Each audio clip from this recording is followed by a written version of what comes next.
నమస్తే, welcome to Suman TV. సాధారణంగా డిస్క్లలో ఎలాంటి సమస్యలు అనేవి ఎక్కువగా తలెత్తు ఉంటాయి. అందులోనూ డిస్క్ ప్రొలాప్స్ అనేది ఏ రకంగా జరుగుతుంది, డిస్క్ ప్రొలాప్స్ అయ్యేటప్పుడు మనకి సిమ్టమ్స్ కూడా ఎట్లా తెలుస్తుంది, ఎలాంటి ట్రీట్మెంట్ అందుబాటులో ఉంది, ఈ విషయాన్ని తెలియజేసేందుకు మనతో పాటు ఉన్నారు senior orthopaedic surgeon doctor Vijay Bhaskar గారు. Hello sir. Sir, disc prolapse so ఎలాంటి సందర్భాల్లో మనం చూడొచ్చు అంటారు డిస్క్ ప్రొలాప్స్? దీనికి ప్రజెంట్ ఎలాంటి ట్రీట్మెంట్ అంటే సర్జరీ వరకు అలా వెళ్తే, సర్జరీ అంటే అందరూ సాధారణంగా భయపడుతూ ఉంటారు కదా, సో లేటెస్ట్ గా అందుబాటులోకి వచ్చినటువంటి ట్రీట్మెంట్స్ ఇది మెయిన్ లంబార్ ఏరియా అంటే నడుంలో 5 బోన్స్ ఉంటాయండి. L1, L2, L3, L4, L5. ముఖ్యంగా ఇది అండి డిస్క్ ప్రొలాప్స్ అంటే ఈ రెడ్ కలర్ లో ఉంది చూడండి, దీన్ని మనము డిస్క్ ప్రొలాప్స్ అంటాం.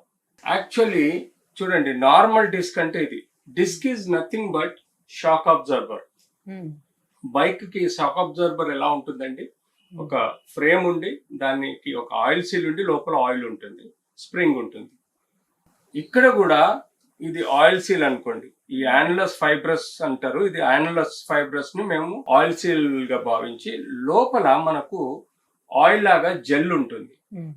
మనం ఎగిరి దుంకినా కూడా ఈ బోన్ తగిలి డ్యామేజ్ కాకుండా ఈ డిస్క్ మనల్ని షాక్ అబ్జర్బర్ లాగా ప్రొటెక్ట్ చేస్తుంది. సో ఇక్కడ చూడండి, మీకు ఇక్కడ ఫైబ్రస్ బ్యాండ్ ఏదైతే ఉందో, ఆయిల్ సీల్ ఉందో, ఇది పగిలిపోయి దీని లోపల ఉండే మనకు జెల్ లాంటి టిష్యూ ఇలా బయటకు వస్తుంది. ఈ బయట వచ్చిన టిష్యూ అయితే వైట్ కలర్ లో ఉంటుందండి. మనం ఇక్కడ నొప్పి ఉండటం వల్ల రెడ్ కలర్ లో చూపించడం జరుగుతుంది. సో దీన్ని మనం మెయిన్ గా డిస్క్ ప్రొలాప్స్ అంటాం. సో ఇక్కడ చూడండి, ఇది కెనాల్, ఇది వెర్టిబ్రల్ బాడీస్ లైన్ అయితే ఇది కెనాల్.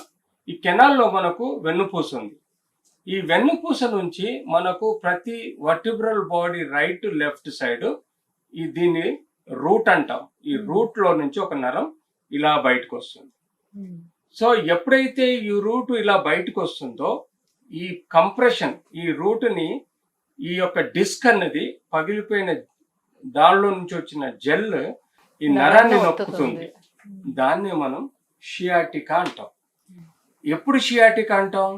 నడుములో ఉన్న 5 నరాలు ప్లస్ సాక్రల్ అంటే మనకు ఈ పార్ట్ లో ఉన్న నరాలు అన్నీ కలిసి మనకు కిందికి అంటే గ్లూటియల్ రీజన్ అంటే బటక్ లో మనకు ఇలాంటి నరం బయటకు వస్తుందండి. దీన్నే మనం షియాటిక్ నర్వ్ అంటాం. ఇది మన ఎంటైర్ కాల్ లోపలికి బ్యాక్ సైడ్ నుంచి వేళ్ళ కొనల వరకు నరాల సప్లై ఉంటుందండి. లైక్ వైర్స్ లాగా స్విచ్ బోర్డ్ నుంచి ట్యూబ్ కి లైట్ కి ఎలాగైతే వైర్లు కనెక్షన్ ఉంటాయో అలా ఇది కూడా ప్రతి పార్ట్ ఆఫ్ ద బాడీలో సప్లై ఉంటుంది.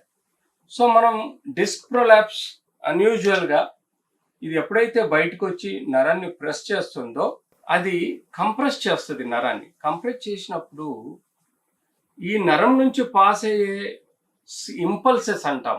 ఇంపల్సెస్ అంటే మనకు ఫలానా ఇక్కడ చేయి పెడితే కాలుతుంది అని తెలవడానికి మనకు ఇక్కడ నుంచి సెన్సరీ నరు మెదడుకు పోయి సిగ్నల్ ఇచ్చి మనకు అక్కడ నుంచి మోటార్ రిఫ్లెక్స్ వచ్చినప్పుడు కాలుతుందో అని చేయి తీయాలని అనిపిస్తుందండి. దాన్నే మనం రిఫ్లెక్స్ ఆఫ్ ద ఆర్క్ అంటాం.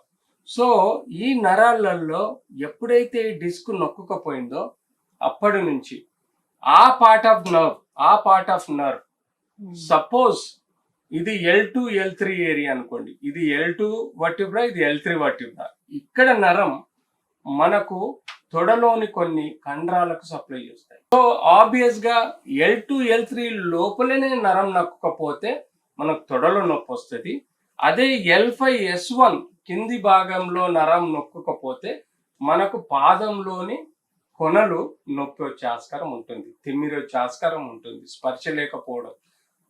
అలా నరాల ఒత్తిడి పెరిగిన కొద్దీ టాయిలెట్ తెలియకపోవడం, మోషన్స్ తెలియకపోవడం, యూరిన్ పడిపోవడం, అంటే లైక్ సయాటికా పెయిన్ ఉండేటప్పుడు దాన్ని నిర్లక్ష్యం చేస్తే నెక్స్ట్ వచ్చే కాంప్లికేషన్స్ అన్ని ఇవి regular complication. So disc prolapse లో this is the common.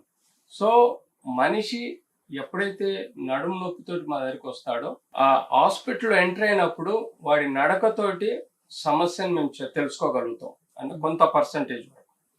Suppose ఆ వ్యక్తి ఇలా వంగి వస్తే దాని అర్థం ఇటు సైడ్ నరం నొక్కుకపోతున్నాడు, ఇటు సైడ్ నరం నొక్కుకపోతుంది కాబట్టి అతను రిలాక్స్ నొప్పి తగ్గించుకోవడానికి ఇలా వంగుతాడు.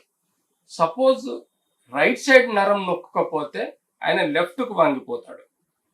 ఇలా మనకు తను చెప్పే హిస్టరీతో పాటు తన నడకను బట్టి కూడా మనం చెప్పొచ్చు. లేదంటే దగ్గిన తుమ్మిన వంగిన పెయిన్ వస్తుంది అంటే వెన్నుపూస నరాన్ని మధ్యలో డిస్క్ నొక్కుతున్నట్టుగా భావించడం. ఇది క్లినికల్ డయాగ్నోసిస్ కోసం మేము ఉపయోగించే పద్ధతి. అంటే ఇక్కడ డిస్క్ అరిగిపోయినా డిస్క్ ప్రొలాప్స్ అయినా ఏదైనా కూడా ఈ నర్వ్ మీద పడుతుంది. డిస్క్ అరిగిపోవడం కన్నా disc prolapse is the right word. Disc ఎప్పుడు అరిగిపోదు. డీజనరేషన్ అనే అది బస్ట్ అవుతుంది. Degeneration of disc old age లో మనం ఒక సబ్జెక్ట్ వైజ్ గా అనుకున్నా. సపోజ్ ఏం దెబ్బ తగలేదు, 70 ఏళ్ళు 80 ఏళ్ళ ముసలావిడకి సడన్ గా డిస్క్ ప్రొలాప్స్ వచ్చింది. Could be degeneration, but rupture of the prolapse of the disc అనేది most important. Rupture of the disc అనేది most important then rest all problems. Infection కావచ్చు, ఇంజురీ కావచ్చు, లేకపోతే మీరు అన్నట్టుగా డీజనరేషన్ కావచ్చు, ఇంకెనీ 100 కారణాలు మనకు దొరుకుతాయి. సో ఇందులో ఇప్పుడు ప్రొలాప్స్ అయ్యేటప్పుడు స్టేజ్ 1 లోనే ఉండేటప్పుడు లైక్ ఇప్పుడు మనకు తెలిసిన వెంటనే లైక్ పడిపోవడం ఏదో యాక్సిడెంటల్ గా జరిగింది ప్రొలాప్స్ అయినప్పుడు, అప్పుడు మజిల్ స్ట్రెంథనింగ్ పెంచుకొని దీన్ని కవర్ చేసుకోవడానికి అవకాశం ఉంటుందా? Very good question, very good answer also. మీరే ఇచ్చేసారు ఆన్సర్. సో నేనేమంటున్నానంటే దాన్ని మనం స్టేజ్ 1 స్టేజ్ 2 అంటాం. స్టేజ్ 1 స్టేజ్ 2 లో ఎవరు ఆపరేషన్ చేయరు. స్టేజ్ 1 స్టేజ్ 2 లో మంచి ఫిజియోథెరపీ ఇచ్చి పక్కనున్న లిగమెంట్స్ ఫస్ట్, తర్వాత మజిల్స్, ఈ బోన్ కి మధ్యలో లిగమెంట్స్ మనం స్ట్రెంథన్ చేస్తే ఈ డిస్క్ మీద కౌంటర్ ప్రెషర్ పడి డిస్క్ బయటికి రాకుండా కాపాడుతుంది. You got the word?